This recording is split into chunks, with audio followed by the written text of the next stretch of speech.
Good morning dear students. कल की class में हमने क्या विकास की विभिन्न अवस्थाओं के बारे में कर रहे थे।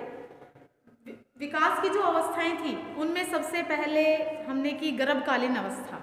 गर्भकालीन अवस्था को 3 भागों में बांटा गया था।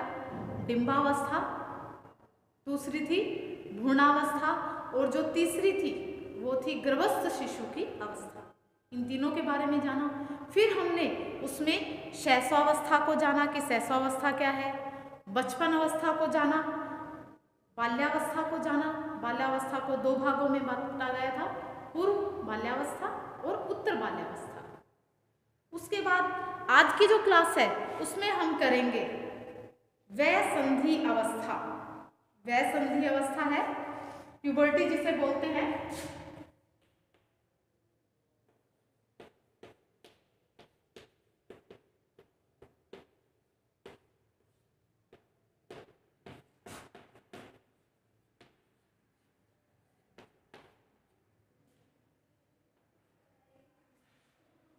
प्यूबर्टी बोलते हैं इसे। यह 11 से 12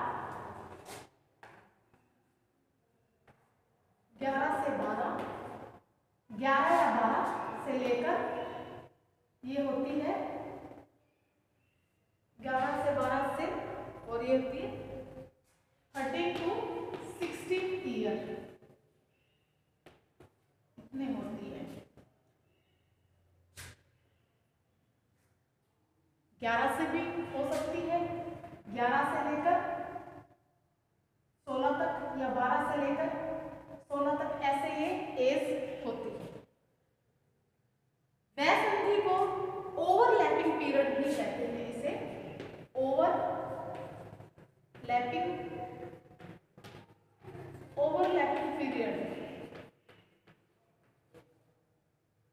ओवरलैपिंग पीरियड कहते हैं इसे।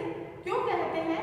क्योंकि इसमें कुछ जो भाग होता है, इसका जो कुछ हिस्सा है, क्योंकि इसका कुछ भाग बाल्यावस्था में पड़ता है, इसका कुछ भाग, और कुछ भाग इसका किशोरावस्था में पड़ता है, इसीलिए इसको ओवरलैपिंग पीरियड बोलते हैं।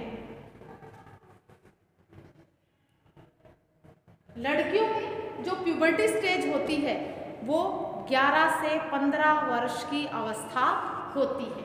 लड़कियों में प्यूबर्टी स्टेज 11 से 15 होती है।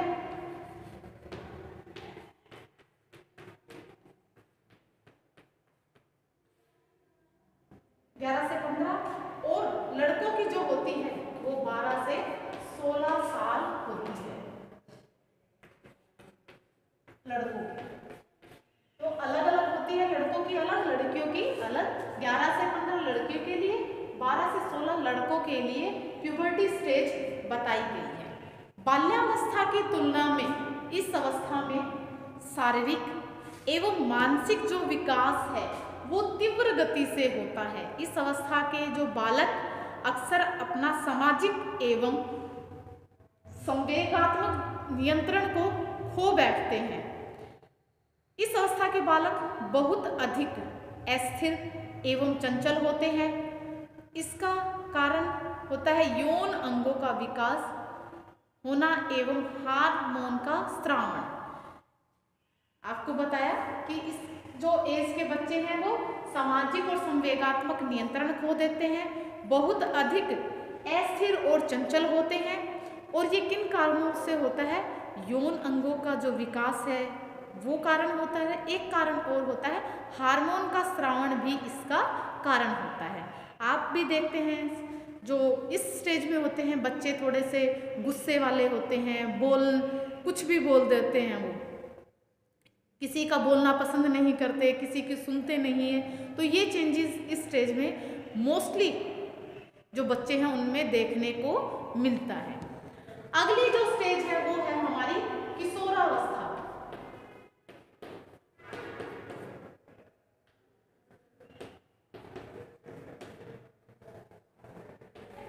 किशोरावस्था है, इसको एडोलेसेंस बोलते हैं।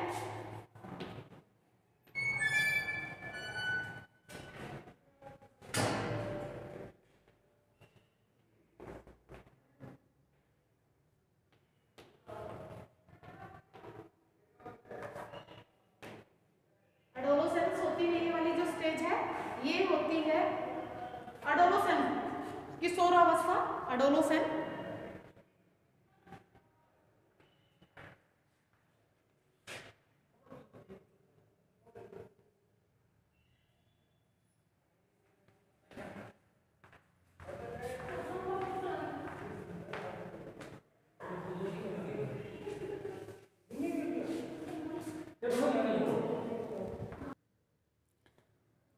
अगली जो अवस्था है वो एडोलसेंस होती है, किशोरावस्था है। किशोरावस्था इसे लड़कियों के लिए यह अवस्था 13 वर्ष से प्रारंभ होती है और 21 वर्ष पर जाकर खत्म होती है। 13 से लेकर 21 वर्ष तक ये चलती है। 13 वर्ष से स्टार्ट, 21 से खत्म हो जाती है। इसीलिए आपको बताया था कि ओवरलैपिंग क्यों कहा जाता है, क्योंकि आप यहाँ पर देख रहे हैं 13 यहाँ से स्टार्ट हुई और ये 21, कुछ इसका हिस्सा कहाँ पर किसने लिया, प्यूबर्टी में, और आपने चाइल्डहुड में भी देखा था यही उसमें था। तो ये क्या है, उसमें बताया था आपको 6 से 12 तक का, तो कुछ हिस्सा इसमें उसका होता है, इसलिए इसको ओवरलैपिंग कहते हैं। एडोलसेंस है वो है 13 से 21 साल के, 13 से शुरू होती है, 21 पर खत्म होती है। इसके बाद प्रौढ़ा अवस्था प्रारंभ हो जाती है। यह वही अवस्था है जो बालक के शारीरिक, मानसिक, सामाजिक, संवेगात्मक, मनोवैज्ञानिक आदि दृष्टि से उसको प्रौढ़ बनाती है। इस अवस्था में जो जीवन शैली बन जाती है वही जीवन शैली थोड़े बहुत परिवर्तन के साथ जीवन पर्यंत चलती रहती है। इस अवस्था में जो भी आगे जो भी गुण हो गए, जो भी क्वालिटीज़ हैं, वो इस अवस्था में ही आते हैं। उसके बाद किसी किसी में थोड़े बहुत चेंजेस देखने को मिलते हैं, अदरवाइज ये ही उसके मृत्यु पर्यंत तक चलते रहते हैं। इस अवस्था को स्वर्ण युग भी कहा जाता है, गोल्डन पीरियड कहा जाता है। ये इंपॉर्टेंट होता है, इंपॉर्टेंट है।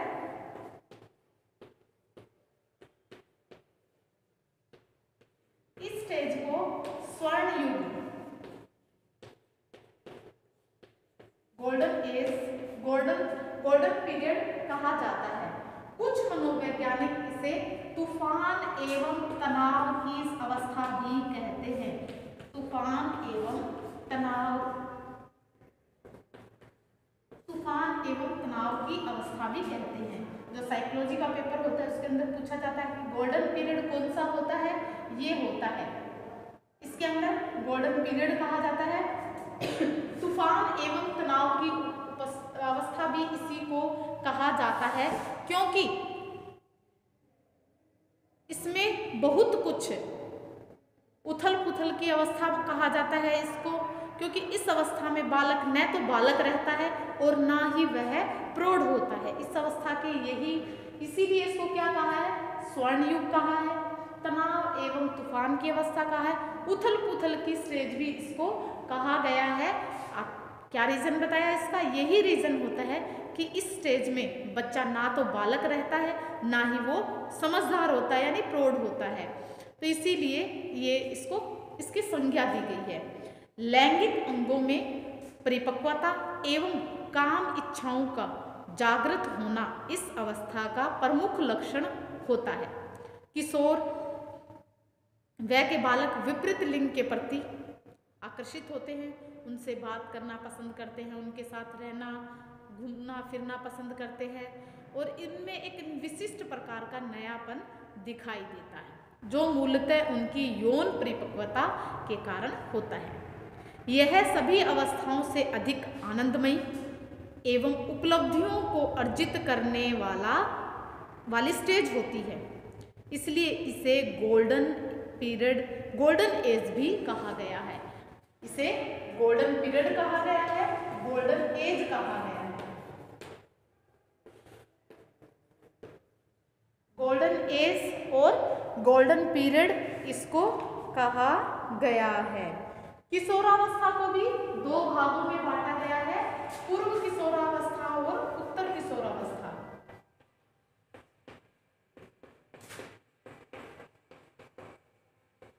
पूर्व किशोरावस्था और उत्तर किशोरावस्था।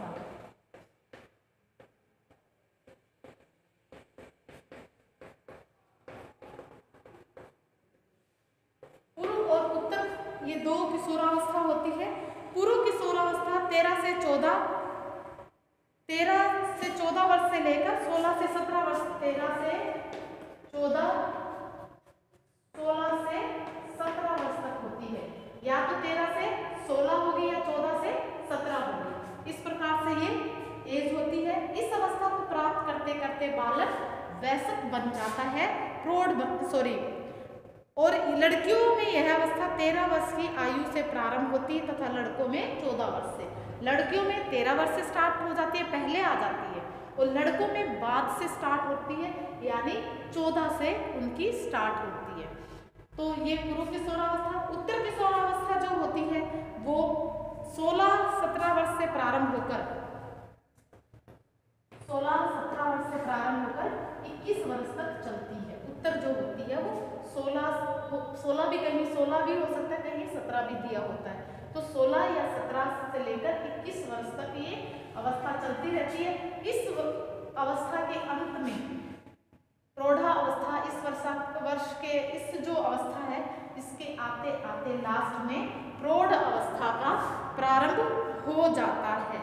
कुछ किशोर किशोरियां नौकरी करने लग जाते हैं, कुछ स्वयं के व्यापार या नौकरी धंधा प्रारंभ कर धन अर्जित करने में लग जाते हैं। ये हमारी 2 स्टेजेज हुई। तीसरी है प्रौढ़ावस्था।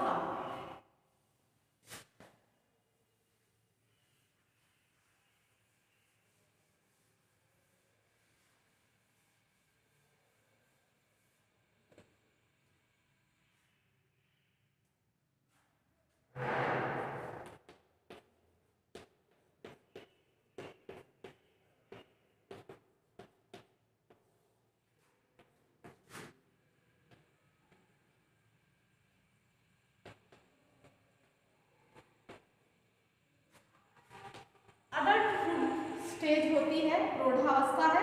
यह 21 वर्ष से लेकर 40 वर्ष तक चलती है। ये जो अडल्टहुड स्टेज होती है 40 वर्ष तक चलती है। किशोरावस्था की प्राप्ति के बाद इसका आरंभ होता है। यह व्यक्ति के जीवन की सबसे अहम और महत्वपूर्ण अवस्था होती है। क्यों होती है? क्योंकि इसी अवस्था में व्यक्ति उपलब्धियों को प्राप्त करता है, अचीवमेंट्स होती हैं उनको प्राप्त करता है। अतः ये उपलब्धियों के प्रति कर्तव्य पालन, जिम्मेदारियों आदि का निर्वहन, अधिकारों के प्रति जागरूकता होने की अवस्था यही होती है। इस अवस्था में काफ़ी सारे संघर्ष चलते हैं। जीवन साथी का चुनाव है, दाम्पत्य जीवन का प्रारंभ है, बच्चों का लालन पालन एवं शिक्षा दीक्षा की भी व्यवस्था इसी स्टेज में करनी पड़ती है। बल्कि परिवार के सदस्यों के लिए आय के साधन जुटाने, जीविकोपार्जन करना पड़ता है। अतः वह नौकरी, व्यवसाय, कोई काम धंधा ढूंढने में इस स्टेज के अंदर लग जाता है। वह अपने कठिन श्रम से देश के विकास में अहम योगदान देता है। समाज एवं परिवार को उससे काफ़ी सारी उम्मीदें होती हैं, संभावनाएं होती हैं, जिससे वह खरा या पूरा करने की, उस पर खरा उतरने की या उसको पूरा करने की पूर्ण रूप से कोशिश करता है। अगली जो स्टेज होती है वो है मध्यावस्था।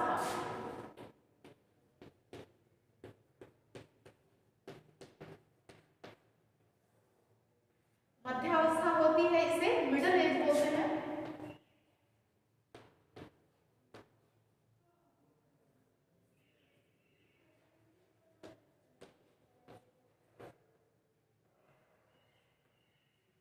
ये मध्यावस्था मिडिल एज होती है।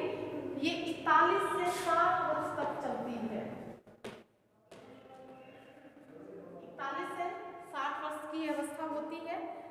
इस अवस्था में शारीरिक जो शक्ति है वो धीरे धीरे क्षीण हो जाती है। परिवार में बच्चे बड़े हो जाते हैं, वो अपना काम धंधा ढूंढने में लग जाते हैं, बच्चों की शादी करवानी पड़ती है इस एज में। मोस्टली इसमें क्या है, अधिकतर शारीरिक परिवर्तनों में जैसे कि उनमें बाल पकना, त्वचा पर झुर्रियाँ पड़ना, दांतों का टूटना, आँखों की रोशनी कमजोर होना और जो उनकी शक्ति है, पाचन शक्ति कमजोर हो जाती है, आदि सारे परिवर्तन व्यक्ति के अंदर दिखने लग जाते हैं। व्यक्ति की कार्य करने की जो क्षमता है वो भी कम हो जाती है और काम शक्ति भी ह्रास होने लग जाती है, बल्कि व्यक्ति की रुचि और व्यवहार में भी अंतर आ जाता है। अतः वह शांतिपूर्वक सम्मान के साथ जीवन जीना पसंद करता है। उसका जो मन है वो सामाजिक एवं धार्मिक कार्यों में ज़्यादा लगता है। जो इसी कारण है अधिकांश समय पूजा पाठ, तीर्थ स्थलों आदि पर घूमने फिरने में, देव दर्शन आदि के लिए वहाँ पर अपना समय ज़्यादा व्यतीत करना पसंद करता है। तो इस प्रकार से मध्यावस्था हुई। अगली और जो लास्ट है हमारे इसके अंदर वो है वृद्धा अवस्था, ओल्ड एज हो जाएगी।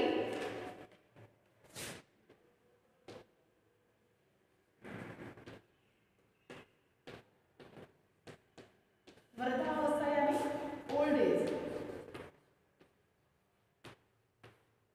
ये हमारी 60 के बाद, 60 के जो बाद होती है वो 60 से लेकर मृत्यु पर्यंत तक जो चलती है तथा जीवन के अंतिम क्षण तक यही अवस्था बनी रहती है, ओल्ड एज होती है। इस अवस्था में ह्रास की अवस्था भी इसको कहा जाता है, पीरियड ऑफ डिक्लाइन कहा जाता है।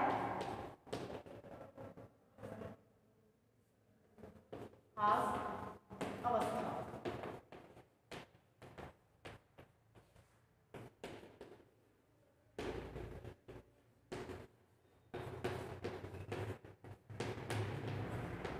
पीरियड ऑफ डिक्लाइन होता है, यानी इसमें लास्ट में क्या हो जाता है, सभी चीज़ों का इसके अंदर ह्रास हो जाता है, शक्ति पूर्ण रूप से चली जाती है, शरीर में कई प्रकार की बीमारियां लग जाती हैं, मनुष्य क्या है इसे के स्टार्टिंग में ही रिटायर हो जाता है, जो जॉब वगैरह होता है, काम धंधा है उनका पूर्ण रूप से छूट जाता है, उनसे काम भी नहीं होता है,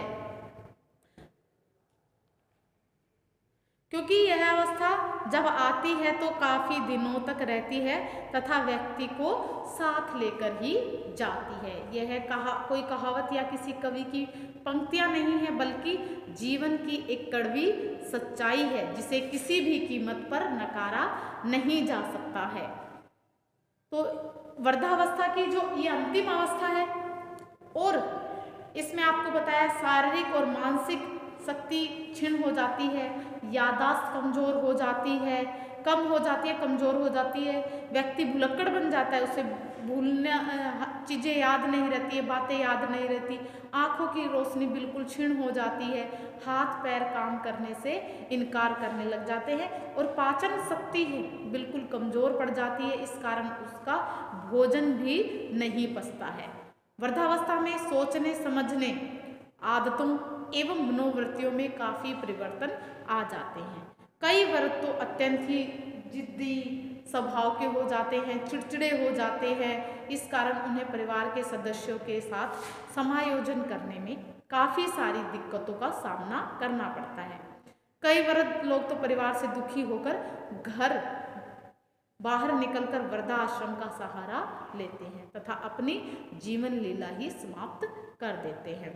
तो परिवार के सदस्यों के साथ उचित तालमेल बनाए रखें ताकि वृद्धावस्था सुख शांति और आराम से व्यतीत हो सके, ऐसा मनुष्य को होना चाहिए, तभी जाकर ये अवस्था आराम से कट पाती है। अदरवाइज इस अवस्था में बड़ी ही दिक्कतों का सामना करना पड़ता है। तो ये हुई हमारी जो विकास की अवस्थाएं थी, ये हमारे इसके अंदर आ गई हैं। तो विकास की अवस्थाओं में हमने काफ़ी सारी अवस्थाएं की हैं। इसके बाद हम जो आगे अब करेंगे वो है हमारी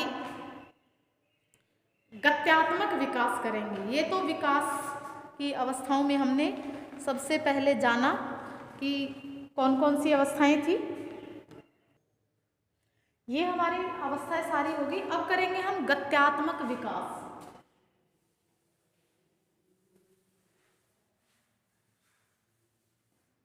गत्यात्मक विकास करेंगे।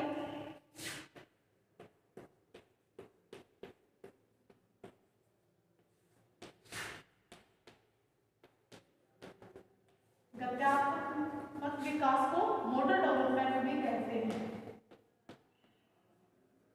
इसे मोटर डेवलपमेंट कहते हैं।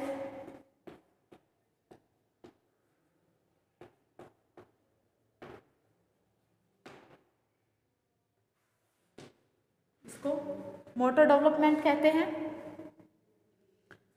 यह विकास क्रियात्मक और गामक भी कहलाता है। यह जो विकास है वो क्रियात्मक और गामक भी कहलाता है। क्रियात्मक और गामक दोनों कहलाता है। क्रियात्मक विकास से तात्पर्य है शरीर की गतियों को नियंत्रित करना। जो शरीर की गति है उनके ऊपर नियंत्रण करना क्या कहलाता है? क्रियात्मक विकास कहलाता है। इसके अंदर शरीर की गतियों को नियंत्रित किया जाता है, जैसे कि मांसपेशियां, तंत्रिकाएं, तंत्रिका केंद्र आदि को समन्वित करना, करके उनको कार्य करना। कि हम दिमाग में सोचते हैं, जब शिशु पैदा होता है तो वह पूरी तरह से आप देखते हैं दूसरों के ऊपर डिपेंडेंट होता है। उसका जो कार्य है वो सारा माता पिता के द्वारा या दूसरों के द्वारा करना पड़ता है। जैसे कि उसको करवट दिलवाना, सुलाना, खिलाना, पिलाना, नहलाना, बाथरूम करवाना आदि जो भी कार्य है, पूर्ण रूप से जो उसकी परवरिश है वो माता पिता के द्वारा की जाती है। तब वह सही तरीके से विकास, यदि अगर बच्चे की परवरिश अच्छी हो जाती है तो उसका विकास अच्छे से होता है। अगर उसकी परवरिश अच्छे से नहीं होती तो उसका विकास ठीक ढंग से नहीं हो पाता है। तब वह सही तरीके से विकास नहीं कर पाने के कारण और जल्दी ही उसकी मृत्यु भी हो जाती है। जैसे जैसे उसकी उम्र बढ़ती है तो उसमें अपने आप को नियंत्रण करने की चेष्टा या उसके अंदर वो गुण आ जाते हैं। जैसे 4-5 महीने का शिशु अपनी माँ को पहचानने लग जाता है, उसकी आवाज़ को जानने लग जाता है, उसकी और देखकर मुस्कुराता भी है। 6 महीने का बच्चा बैठने लग जाता है और अपने हाथ पैर भी वो चलाने लग जाता है। 7 से 8 महीने का बच्चा किसी भी वस्तु को पकड़ने लग जाता है और उसे पकड़कर मुंह में लेना शुरू कर देता है। 12 से 13 वर्ष का जो बच्चा है वो थोड़ा थोड़ा चलने लग जाता है।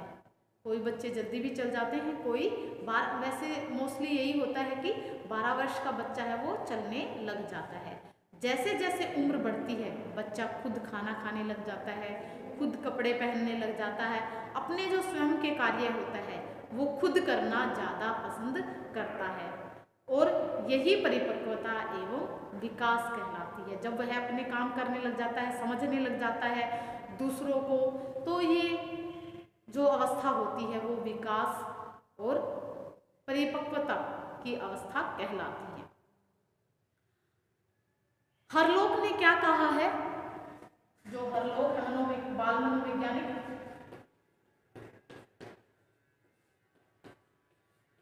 हरलोक ने कहा है कि क्रियात्मक विकास से तात्पर्य मांसपेशियों के उन गतिविधियों के नियंत्रण से है। मांसपेशियों की गतिविधियों के उस नियंत्रण से है जो जन्म के समय और जन्म के कुछ समय बाद तक अनिश्चित और निरर्थक होती हैं। क्रियात्मक विकास में 2 बातें सामने आती हैं। कौन सी? पहली, एक तो मांसपेशियों का नियंत्रण। क्या होता है इसके अंदर? मांसपेशियों का नियंत्रण।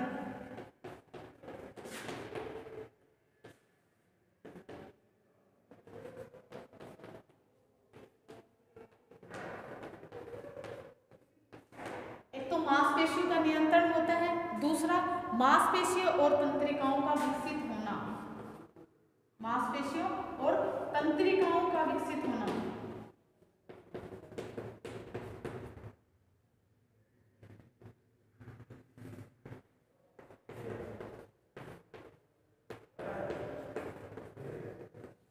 मांसपेशियों और तंत्रिकाओं का विकसित होना, परिपक्व होना और दोनों का, मांसपेशियों और तंत्रिकाओं का विकसित होना, यहाँ मांसपेशियां भी ऐड करनी पड़ेंगी।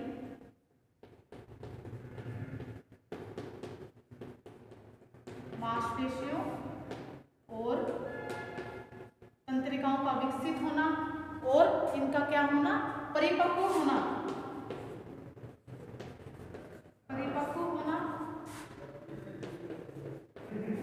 और समायोजन, समायोजन के द्वारा कार्य करना।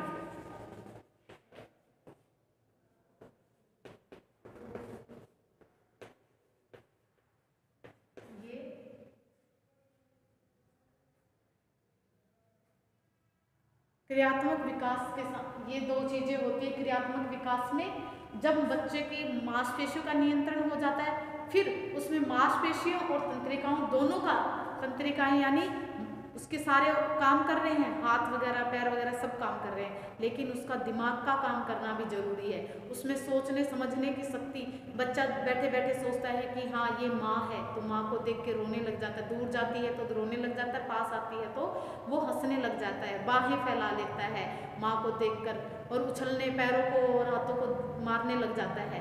तो क्या है, उसकी जो काम, जो मांसपेशियां हैं और जो तंत्रिकाएं हैं वो काम कर रही हैं। अगर बच्चे में कोई भी, मान लो उसके पैर हाथ तो काम कर रहे हैं लेकिन दिमाग काम नहीं कर रहा, तो वो भी क्या है, उसका उसमें मैच्योरिटी नहीं, यानी परिपक्वता नहीं आई है। तो ये दोनों का होना जरूरी होता है।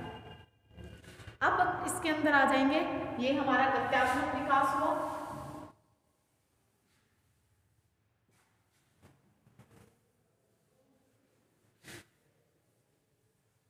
गत्यात्मक विकास आप समझ गए होंगे कि इसमें हमारे हाथ पैर इन सभी का कोऑर्डिनेशन होना और उनको काम में लेना।